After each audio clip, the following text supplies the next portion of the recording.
Damn it. ఏంటిటా కుండబద్దలు కొడతా అత్త. నమస్కారం, కుండబద్దల ప్రేక్షకులకి స్వాగతం. జగన్మోహన్ రెడ్డి కేటీఆర్ల బంధం ఈరోజు బాహ్య ప్రపంచంలోకి వచ్చింది. గతంలో వాళ్ళిద్దరూ కలిసి ఒక ఫోటో కూడా లేకపోయినప్పటికీ ఈ రోజున సాక్షిలో వచ్చిన ఒక మెయిన్ హెడ్డింగ్లో ఉన్న ఫోటోలో జగన్మోహన్ రెడ్డి ఒకవైపు, కేటీఆర్ ఒకవైపు కనపడుతూ ఉంటే మళ్ళీ పాత సంగతులన్నీ నెమరు వేసుకునే సమయం వచ్చింది అన్నట్టు కనపడుతుంది. ఎక్కడ నుంచి అని అంటే చంద్రబాబు నాయుడు అరెస్టు దగ్గర నుంచి మొన్న జగన్మోహన్ రెడ్డి కోర్టుకు వెళ్ళిన దాకా వాళ్ళిద్దరి మధ్య ఉన్న బంధం ఏ రకంగా ఉంది అనేది ఈ ఫోటో ద్వారా బయటపడిపోయింది అని రాజకీయ విశ్లేషకులు విశ్లేషిస్తూ ఉంటే, నిజంగానే అలాంటి పరిస్థితులే ఉన్నాయా? ఏం చేసినా ఇద్దరు కలిసే ప్లాన్ చేస్తూ ఉన్నారా?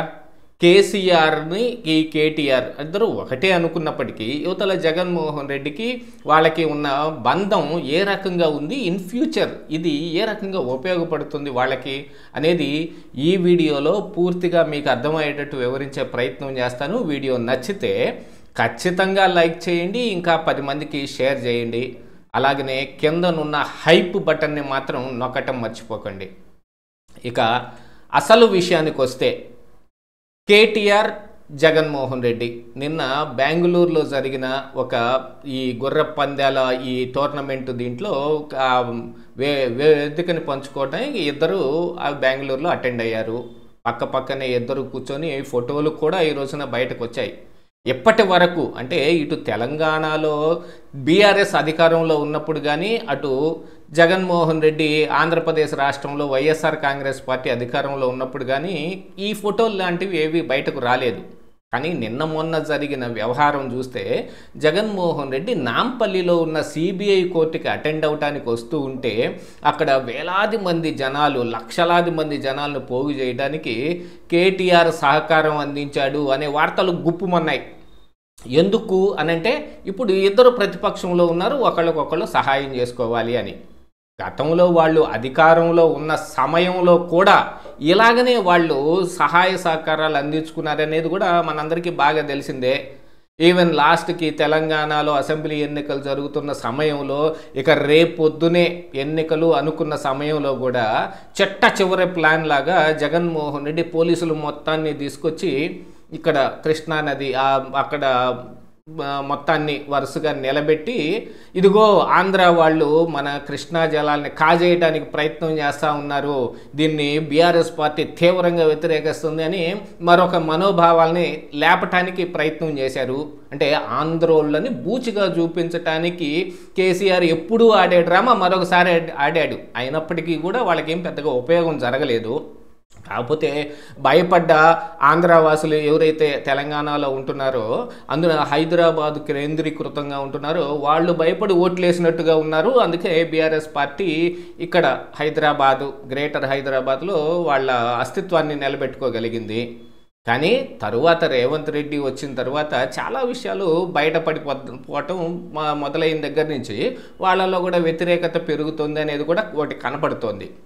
కాకపోతే గతంలోనే నేను ఎప్పుడూ ఒక వీడియో చేసినట్టుగా గుర్తు, చంద్రబాబు నాయుడు అరెస్టు కేటీఆర్కి కేసీఆర్కి ముందుగానే చెప్పాడు జగన్మోహన్ రెడ్డి. అందుకనే ఇక్కడ హైదరాబాదులో ఈ ర్యాలీలు నిర్వహించుకోవటానికి వీటన్నిటి మీద కూడా కేటీఆర్ చాలా రకాలైన మాటలు మాట్లాడాడు, అపహాస్యం పాలయ్యాడు. ఇక ఆ తర్వాత జరిగిన అంశాలు ఏమిటి, దాది అసెంబ్లీ ఎన్నికల్లో వాళ్ళ ఓటమికి ఏ రకంగా దారి తీసింది? ఖచ్చితంగా అదొక్కటే దారి తీసింది అనకపోయినా ఆ అంశం కూడా జోడైంది. ఎందుకంటే ఈ కేటీఆరే దీన్ని మొన్న జూబ్లీ హిల్స్ ఎన్నిక జరుగుతున్న సమయంలో ఆ రోజున నేను ఏదో కామెడీ షో చూసి వచ్చి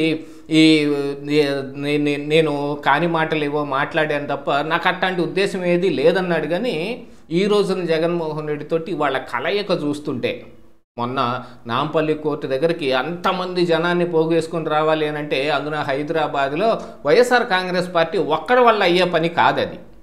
ఎందుకంటే ఇక్కడ ఉన్న పార్టీ పరిస్థితి ఏమిటనేది కానీ, లేదు ఆంధ్రా నుంచి ఇంతమందిని తరలించడానికి కావలసిన మౌలిక సదుపాయాలు వసతులు ఏర్పాటు చేయడానికి ఎవరు ముందుకు వస్తారనే దాని మీద కూడా కొంత సందిగ్ధత ఉంది. అందుకని తెలంగాణలోనే ఏర్పాటు చేసుకోవడానికి కేటీఆర్ సహకారం అందించాడు అని. ఎందుకంటే జూబ్లీ హిల్స్ ఎన్నిక ఎటు అయిపోయింది, అందులో ఓటమి పొందారు. అక్కడ మరి కాంగ్రెస్ పార్టీకే పట్టం కట్టారు ప్రజలందరూ కలిసి. కానీ దానికి ముందుగా కేటీఆర్ మాట్లాడిన మాట కూడా ఏం ప్రభావితం చూపించలేదు. ఇక్కడ చంద్రబాబు నాయుడుకి ఫర్గా ఉండే టీడీపీ ఫేవర్గా ఉండే పీపుల్ ఎవరైతే ఉన్నారో వాళ్ళు చంద్రబాబు నాయుడు అరెస్టు మీద కేటీఆర్ మాట్లాడిన మాటలు దురుద్దేశంగా ఎలా ఆపాదించబడ్డాయని చెప్పుకునే ప్రయత్నం చేసినప్పటికీ అక్కడ ఉపయోగం జరగలేదు. కాకపోతే వీళ్ళంతా కలిసే చేశారు, తోడు దొంగల్లాగానే చేశారు అనేది. చంద్రబాబు నాయుడు అరెస్టు వెనుక అనేక రకాలైన మతలబులు ఉన్నాయి. ఇది కేంద్రంలో ఉన్న పెద్దలు ఈరోజు చంద్రబాబు నాయుడుతో కలిసి ఉన్న వాళ్లతో సహా ఇది అందరికీ బాగా తెలిసిందే. చంద్రబాబు నాయుడిని అరెస్టు చేయబోతున్నాడు జగన్మోహన్ రెడ్డి అనే విషయం కేంద్రంలో ఉన్న పెద్దలకి తెలుసు, పక్క రాష్ట్రంలో ఉన్న కేసీఆర్ కేటీఆర్లకి తెలుసు, మా రాష్ట్రంలో ఉన్న వైసీపీ పెద్దల మొత్తానికి తెలుసు. కానీ దీన్ని వారించేదానికి ఎవరు సహకరించలేదు. ఎందుకంటే తెలుగుదేశం పార్టీని ముంచెయ్యాలి అనంటే ఇలాంటిది ఏదో ఒక స్టెప్ తీసుకోవాల్సిందే కదా. ఇక పర్మనెంట్గా తెలుగుదేశం పార్టీ లేకుండా చేద్దామనే ఉద్దేశం ఆ రోజున అందరికీ ఉండొచ్చు. కానీ ప్రజల్లో అలాంటి ఉద్దేశం లేదు కాబట్టి చంద్రబాబు నాయుడు లేకపోతే అభివృద్ధి ఉండదు అనే విషయంలోనో, లేకపోతే జగన్మోహన్ రెడ్డి ఎలాంటి వాడని మాకు తెలియదు, అదే ఈ విషయం ద్వారానే మాకు బయటపడింది అని ఆంధ్ర ప్రజలు అనుకోవటానికో ఇవన్నీ ఖచ్చితంగా ఉపకరించాయి. కాబట్టి జగన్మోహన్ రెడ్డి 11 సీట్లకు పరిమితం అయిపోయాడు. అరే ఇద్దరు విపక్షంలో ఉన్నప్పటికీ ఇటు జగన్మోహన్ రెడ్డి కానీ ఇటు కేటీఆర్ కానీ ఇప్పుడు కేసీఆర్ ఫామ్ హౌస్కు మాత్రమే పరిమితం అవటం, ఆయన కనీసం బయటకు కూడా అడుగు పెట్టలేని పరిస్థితిలో ఉన్నాడు, ఆయన ఆరోగ్య పరిస్థితులు కూడా బాగా లేవు అనే ఒక ప్రచారం అయితే నడుస్తుంది. కాబట్టి ఇప్పుడు వర్కింగ్ ప్రెసిడెంట్గా ఉన్నా కానీ ఇక బీఆర్ఎస్ పార్టీలో ఏ నిర్ణయం అయినా కేటీఆర్దే. అది ఇప్పుడే కాదు, గతం నుంచి అదే జరుగుతుంది. అదే కదా మరి కవిత చెప్పుకుంటూ బయటకు వచ్చింది. అంటే ఇటు జగన్మోహన్ రెడ్డి అటు కేటీఆర్ కలిసి అడుగులు వేస్తూ ఉన్నారు. మొన్న బీహార్లో జరిగిన ఎన్నికల తరువాత ఈ జగన్మోహన్ రెడ్డితోటి కాంగ్రెస్ పార్టీ కలుపుగోలుగా వెళ్ళటానికి ప్రయత్నం చేస్తుందనే వార్తలు కూడా వచ్చిన పిమ్మట మరి వీళ్ళిద్దరూ ఏదో ఒకటి ప్లాన్ చేసుకోవాలి కదా. ఇటు నాంపల్లి కోర్టులో జగన్మోహన్ రెడ్డి హాజరైన తర్వాత ఆయన ఇటు బెంగళూరు వెళ్ళిపోయాడు. ఏదో ఒక కార్యక్రమంతో కేటీఆర్ కూడా వెళ్ళి ఆ బెంగళూరులోని యలహంక ప్యాలెస్లో వీళ్ళు ఏం మంతనాలు చేస్తున్నారో దానికి కూడా అవకాశం చాలా ఉంది.